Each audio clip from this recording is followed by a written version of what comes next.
Now let's take a look at cracking WEP encryption using the AirCrack suite that is pre-installed in the BackTrack 4 Linux Live distro.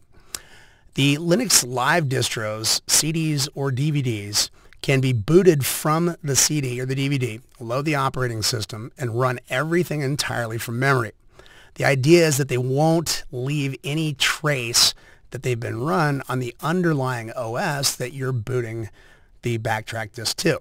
So the idea is the OS stays asleep, you can boot to BackTrack, run all your tools, shut the system down, and there's going to be no evidence that the tools were ever run from that box. Unless, of course, you tell BackTrack to commit changes to the disk, etc.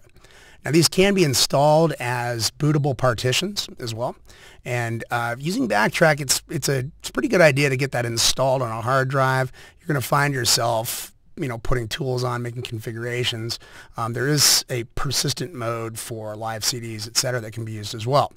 But installing it in like a VM environment, pretty straightforward. You can actually download the turnkey BackTrack virtual machine if you just do a search on Google. All right, the card that I'm going to be using to attack wireless is an optional piece of equipment. It's not included in your courseware, and it is the Alpha AWS 036H adapter. So let's head out to Amazon, take a look. For about 35 bucks, you can pick up one of these cards.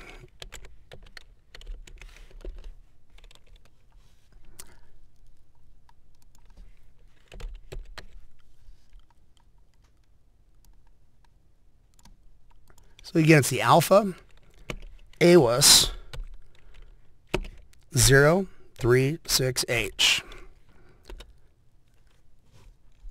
All right, it is a 1 watt USB NIC. Not bad to get a watt of transmit power out of the USB bus. They've actually got another card they just released. It's a 2 watt version. However, it's a different chipset.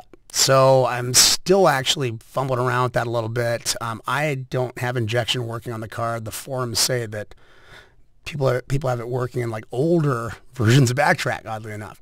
But for safety's sake, if you want to play it safe, get a card you know is going to work. The Alpha AWS 036H for this particular listing, $33.99. Not bad. All right, so you've got oftentimes you have a package deal as well with a wireless antenna, either directional or omni. These are usually just 7 or 9 dB antennas. All right. Now, let's attack some wireless. First thing I want to do is open a terminal and check for the presence of my wireless card. So I'm going to run an iwconfig, and I see that WLAN 0 is present. All right, now I also see that it's in managed mode. We've got to remedy that. Managed mode means that we're stuck with conventional visibility.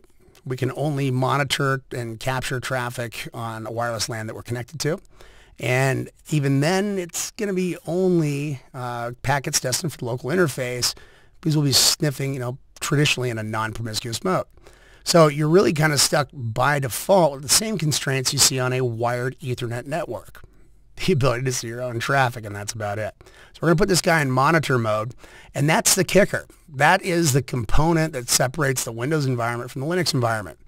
You have a lot more driver support for a lot more hardware to utilize monitor mode in the Linux environment than you do in the Windows environment. So we're going to turn this guy into monitor mode. We're going to do it in kind of a roundabout way. I'm going to do an ifconfig and bring the interface down.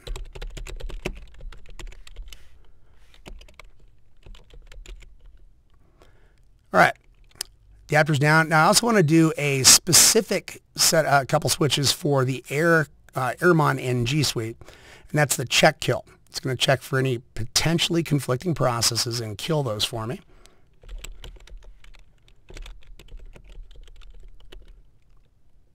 All right, killed the K Network Manager and the DH client. So we are off and running. All right, I'm going to start the adapter under Airmon. And by doing so, it'll put it in monitor mode.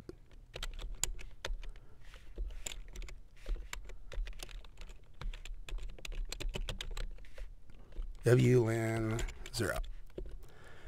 Now it's, whoops. There we go. All right, it's going to actually give me a virtual monitor interface. It'll be Mon 0. And it takes just a couple seconds for that to get completed. And we should get some good news any second now. There it is. Monitor mode enabled on Mon 0. Awesome. So I'm going to actually use a menu-driven interface. I'll be using the AirCrack suite, the AirCrack NG suite, which is a variety of different executables. But I'm going to be doing it all from within the Arrow script, which is present on most distros of BackTrack. Oddly enough, the final release of BackTrack version 4 doesn't include it. I'm actually using a beta version here that still has the Arrow script. So I'm going to run that, and I'm going to get a menu-driven interface that's just number selections to decide what I want to do. All right, Arrow script. All right, I'm going to select my specific resolution, although I don't really think that does anything in this particular case. All right, and select the interface, which is Mon 0, not WLAN 0, but Mon 0. All right, should I put it in monitor mode? Nope, it's already in monitor mode. All right, and here we are. All right, let's war drive. This is the methodology for attacking wireless networks. Number one, you want to scan. You want to scan on a hopping channels to get an idea of what there are out there for APs. Then you want to find an associated client. Most of the more reliable attacks will use an associated client, and select and attack. So we're going to walk through the scanning, the selection, the attacking, and the cracking of a WEP-based network. All right, so I'm going to scan, number one. Oops, numlock. All right, and I'm going to do no filtration at this point. I'm kind of interested to see my ratio between WEP and WPA access points. So we'll go with no filter. And we're going to go channel hopping. All right, these results may vary. You may not experience the same 90-some access points that I can see from my location here in Atlanta. Okay, not bad. On a good day, I can see 90-something access points. I think the highest I ever counted was like 97. So not bad. I've also got a omnidirectional 14 dB gain omnidirectional antenna that is in the highest peak of my attic. Then I've got heavy gauge low loss cable running all the way up to it and then down to a wall jack in my office. So I can connect any of my variety of different adapters to that one big beastly antenna. I've also got a parabolic up there that I'm still working on. I've got a antenna rotator from Radio Shack, and I'm going to mount it on that so I can be dialing and changing its orientation from my office. Pretty cool. All right, Eric, enough babbling. Let's attack WEP. All right, you can't attack WEP while you're hopping channels. So you need to pick a target and then concentrate on that one channel. So I'm going to go ahead and kill this with a Control-C. All right, and then I'm going to scan again, specifying specific channel, channel 6. All right, I'm also going to filter for WEP. Specific channel, channel 6. All right, now I do have permission from the owner of the target that we're going to be knocking over here. I've actually got two buddies in my neighborhood that have been gracious enough to offer up their wireless LANs for demonstration. So thank you to Wire 710, which there it is. Okay. 2Wire 710 is the SSID. Now, the 2Wire networks are default installations for AT&T's DSL. And oddly enough, the default WEP key for these installations is the home phone number of the account holder. Killing two birds with one stone. So we're going to knock this guy over. And actually, this is a very old phone number. Whatever account you've got at the time, that's the static WEP key. So this particular number has been actually... I think this is 2 numbers ago from my buddy. So it's not a current valid number. Don't try to call him if you do happen to catch the WEP key on the screen. All right, now, first thing I do is I look for associated clients for an AP. And initially, you have to figure out which AP they're associated with by looking at the BSSID or the MAC address of the wireless access point. So we see we've got a couple attached to 2Wire 710. Very nice. Couple things you want to note too, if you've got a variety of targets that are possible, go with the best signal strength. You need to be able to hit the client to deauth him, And then from that point forward, you need to just be able to hit the actual AP to perform the injection. So anything above 90, I'd probably not even try it. It's been my experience, especially in the Windows environment, that that's going to be pretty much a vain effort.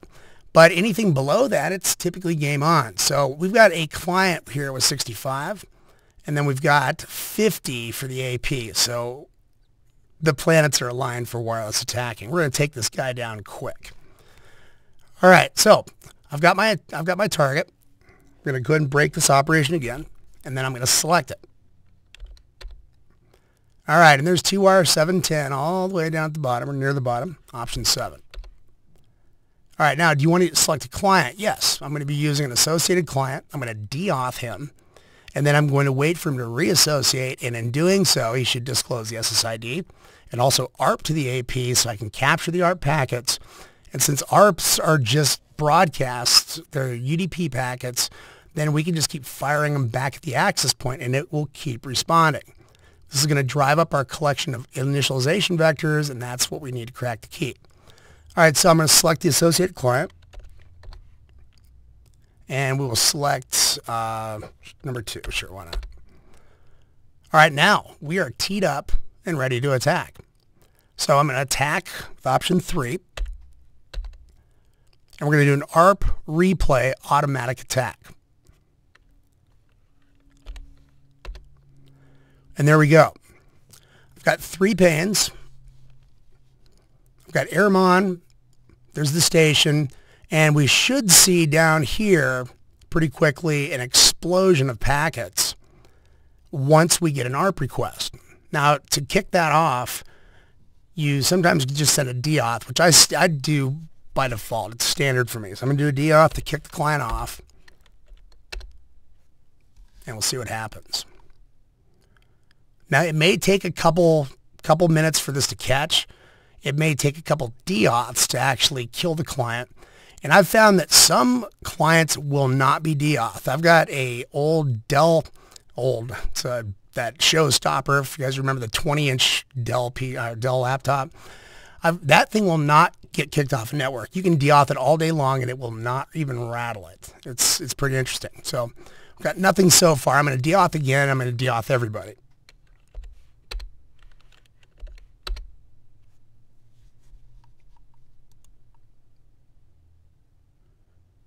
There we go. We are in business. We got one measly little ARP request, but that's enough to get us started. Now, here's what we got. Oh, we're going to have to restart it. We've got absolutely nothing. Occasionally, for whatever reason, you kick it off and your data counter will not start climbing. All right, that's your IV count. So you need that to climb. The numbers per second will be your injection rate. So I'm actually going to boot. Yeah, we're seeing the second, let me go ahead and kill this. Seeing the second instance of that MAC, that's me injecting. So let's attack again. And we're going to attack using our ARP replay again.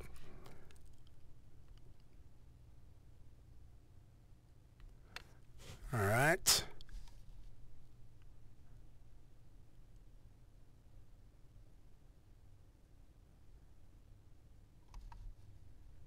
That's really odd. I'll tell you what.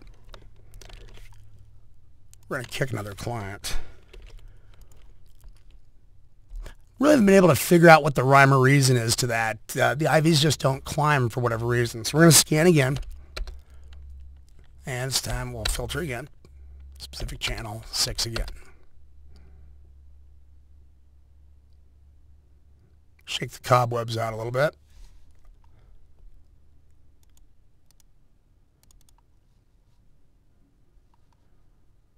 There we go. E1. Let's knock it. All right, selecting. I love this stuff. Option 4. Associated clients. There we go. Now let's attack. ARP replay again, automatic.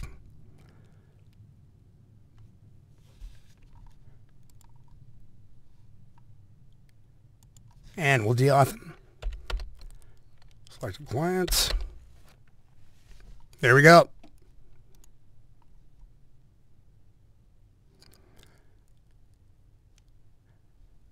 But our data counters still are not climbing. That is really odd, but actually fairly common, believe it or not. 201 data, that is just weak. So let's deauth everybody again. Should have picked up another client by now.